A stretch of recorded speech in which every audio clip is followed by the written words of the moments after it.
Hey, Andrew Logan here. Welcome to another YouTube video, and today I want to be talking about the ABCs of building your business on social media. Now, obviously training social media can be a bit of a challenge because it's an evolving beast, and it's a very fast evolving beast. The platforms that we have are constantly adding new features. They're always fine-tuning, changing, updating their algorithm, as well as new platforms coming along. And so you can create a video today that is completely irrelevant in 6 to 12 months. So today I want to focus on fundamentals. There are obviously tactics that will change as algorithms change, but the fundamentals will never change. And these fundamentals will help you on whatever platform you're using, build your business through social media. Now, before I get into that, I want to talk about the question that is always asked. One of the most common questions is, should you be putting your products up on your social media? Now, the answer is yes and no, okay? The answer is really, are you networking through your social media or are you marketing through your social media?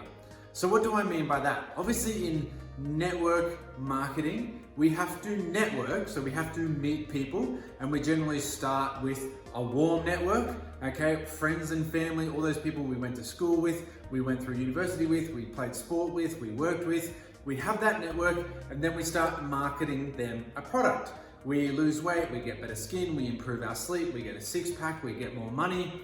We start telling them our story, and we're marketing to our network. Now, we hit a point then obviously where we run out of people to talk to. So in the initial point, if you are happy to, you can market on your social media to your network. But I'll give you a warning that it is a short-term tactic. There's gonna be a point where you cannot market anymore because you have exhausted that network. You're gonna put your products up, you're gonna put your before and afters up, you're gonna say, look, here it is, this is what I've been using, and I've been able to this in 30 days, or I've been able to this in a couple of weeks, okay? And yes, people will buy. But we're going to exhaust that market at some point. So we need to start looking at what do we do after that. So today I want to talk more about what do we do after that. Really, when you're starting, you've got a fresh market. Okay, I've done videos on that. You want to create your offer, you want to create your story, and you want to go out and market to your list. I've done videos on that. You can check them out. How to launch your business. Check out my old videos for that. Today I want to talk more about cold market network marketing, okay? We've gone through our warm network, we've kind of had that excitement, we've had that initial growth in our business.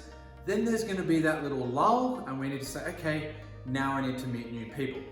So the first question to ask is, am I using my social media primarily to network or to market?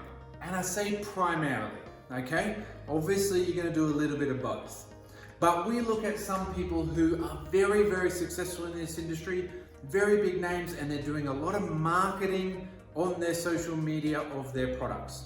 Now those people, if you really dig in and look what they're doing, they are networking elsewhere. So they might have a podcast, or they're really big on TikTok, and then they're bringing people to their Instagram and they're marketing there. So they've got their podcast and they bring people to their Facebook or their Instagram. They've got TikTok and then they're marketing to here. Okay, maybe they've got a book, maybe they're a speaker, maybe they've got some other way. Maybe they're just out there in the street, traditionally going to, meetings, going to Rotary meetings, BNIs, meetups, all those sorts of things, school PNC meetings, and they're networking with a lot of people to bring them to their marketing platform, which is their social media, okay? Then we're going to have people in more the attraction marketing space, where they're going to network on their social media. So if you're networking elsewhere, you can be predominantly marketing on your social media. You can have a predominant number of your posts talking about your products, talking about results, any kind of promotions, any sales, anything like that, as long as you are networking elsewhere.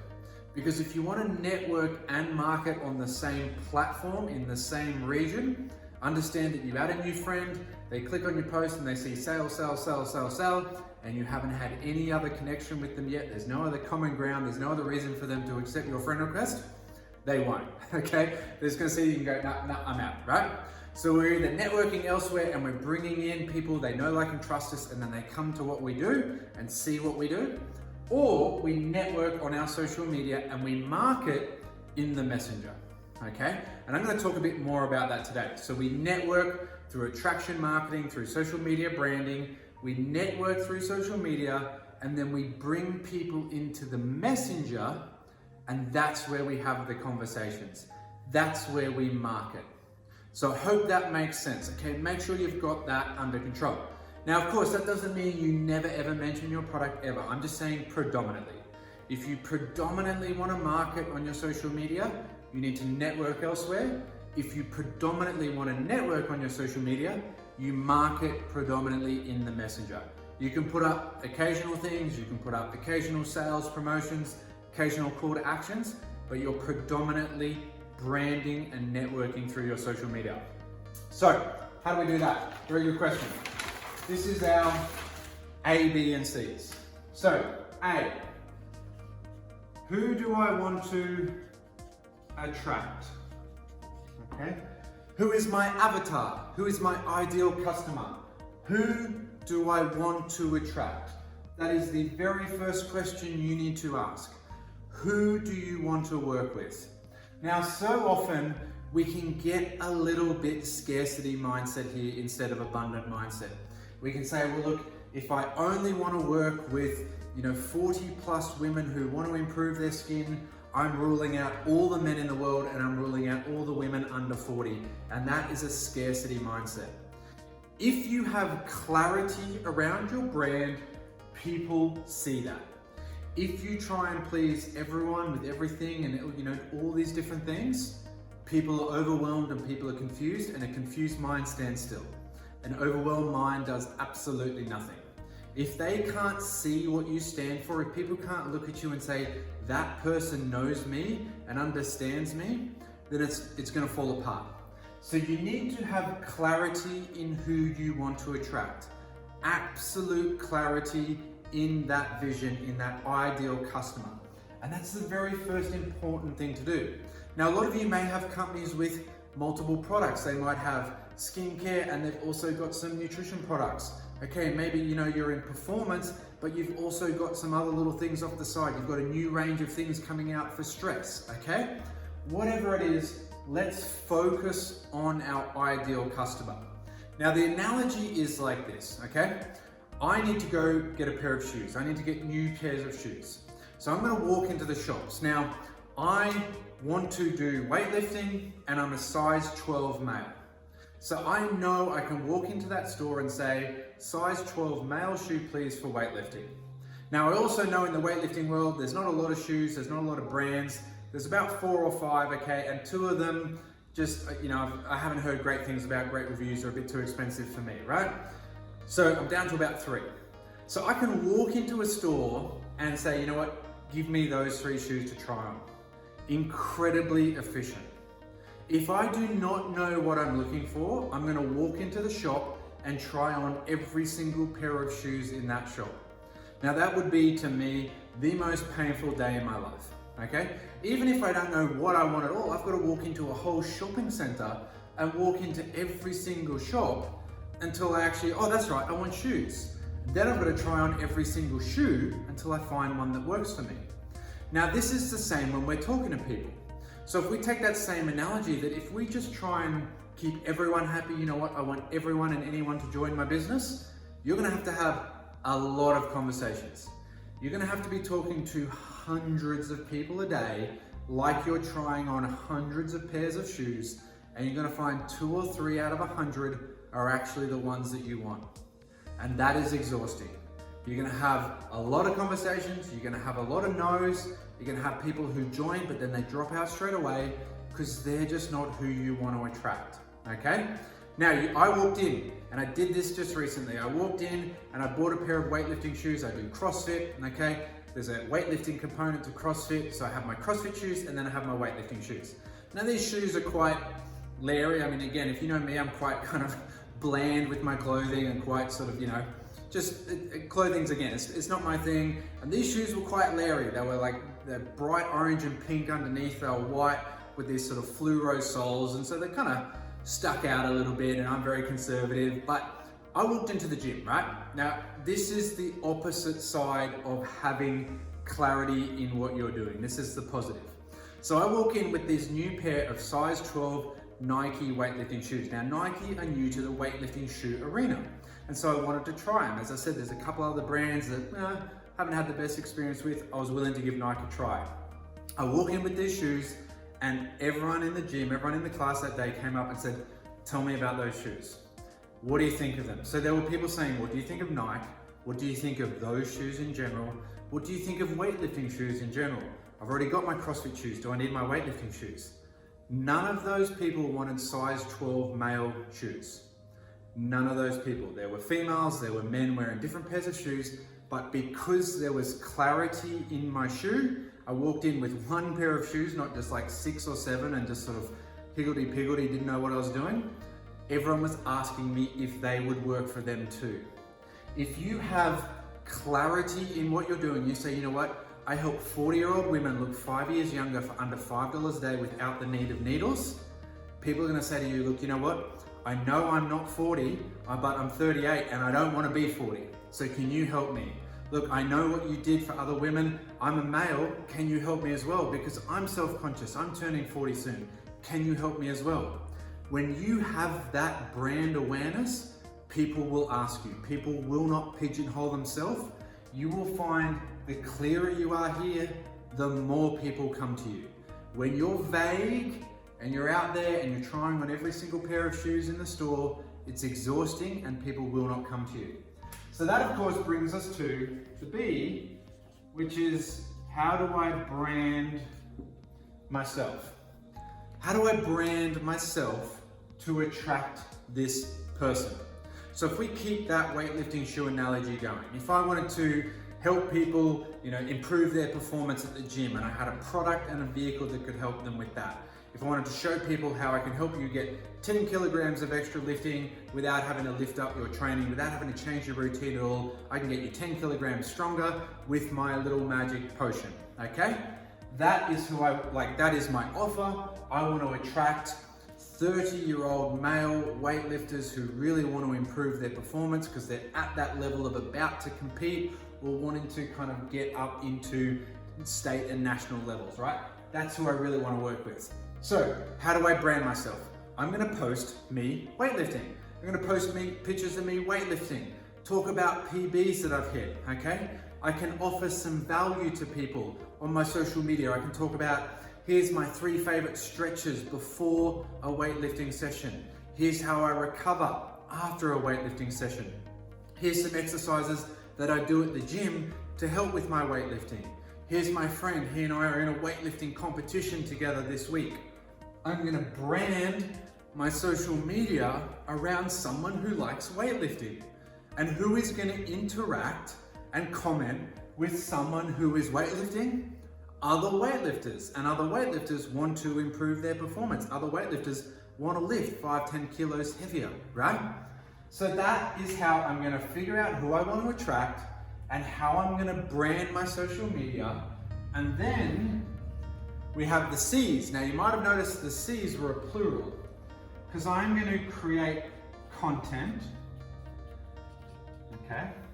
Now with that content, people are going to connect. Either I'm going to connect so I can actively go into weightlifting groups, I can go into dad's fitness groups, I can go into gym workout groups, I can go into CrossFit groups, and I can connect, or I can create content where other people connect, they comment on my stories, they comment on my posts, they share my posts, okay? And I'm going to connect with them. Now, if we connect and we find we have common ground, I'm going to convert them from a stranger to a friend, from a follower to a friend. Now, this is really key here, and I'll tell you the last couple of C's in a sec. I don't want to overwhelm you, but this process is so key because too often in life we can get a little bit confused between what we want to do and the real world. And we love to talk about this incredible business model we have, obviously, but we still need to solve people's problems. We still need to offer value to the world.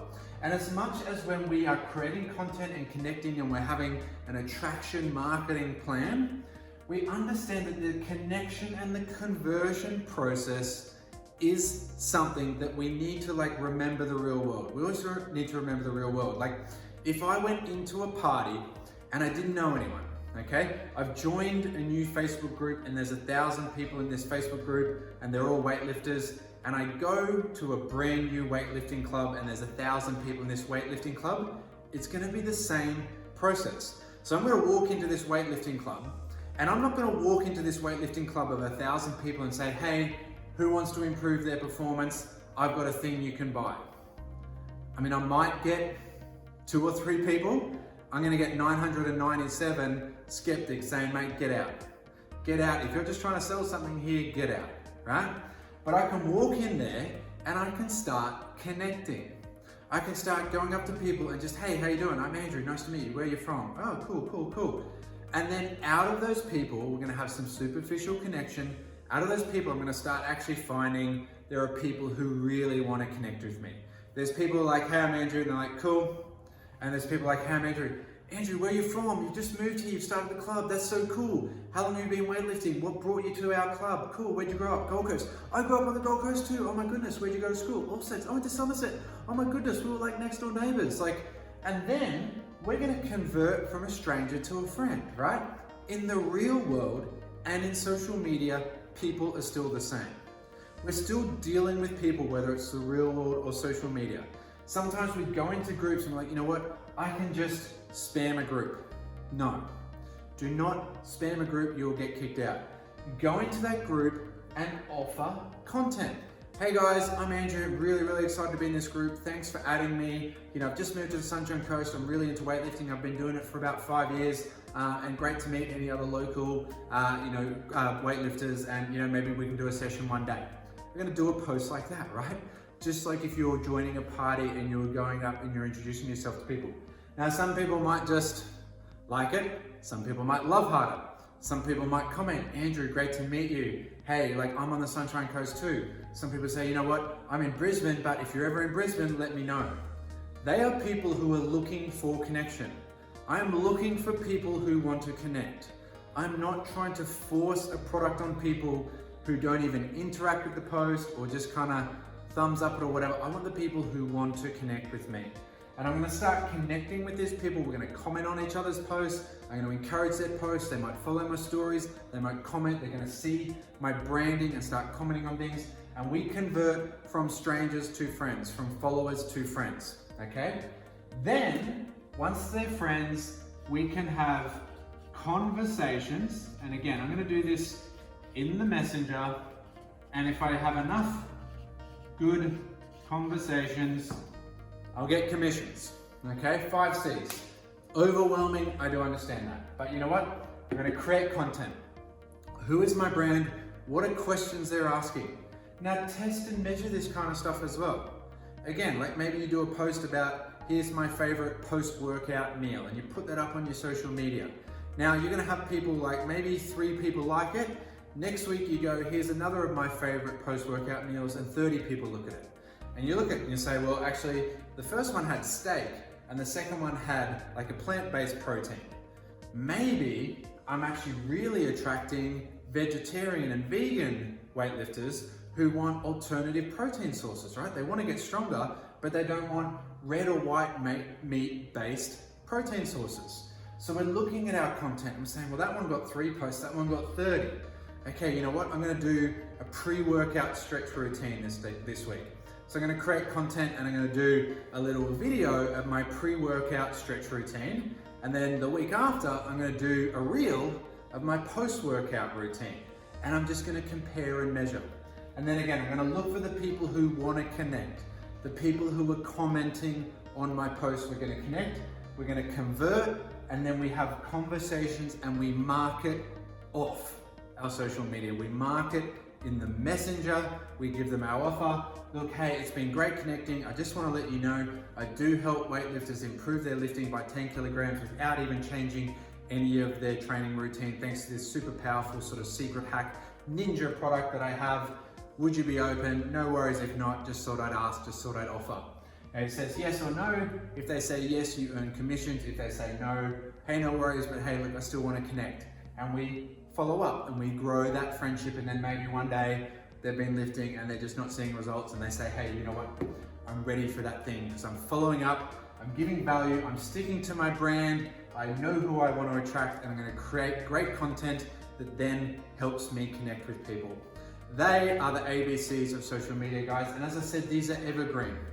Whatever new platforms come along, whatever new algorithms change, whatever new features come along, it's always going to be about adding value to an audience, okay? In any business, in any product, in any area, how much value do you give to the customer? How many problems do you solve? That is really, at the end of the day, going to decide your commissions. The problems that you solve and the conversations that you have. There are two things you can control in this business: the quality and the quantity of the conversations you have. I hope you've got value out of this, guys. As always, if you need extra help, if you're looking for a roadmap to build your business and create financial freedom, follow the link below. You can get a copy of my book, The Way Out, The 7 Steps to Financial Freedom, through network marketing. Otherwise, guys, if you did get value out of this, drop a comment below, let me know. Don't forget to click like and subscribe, and I'll see you all in our next video. Catch you then.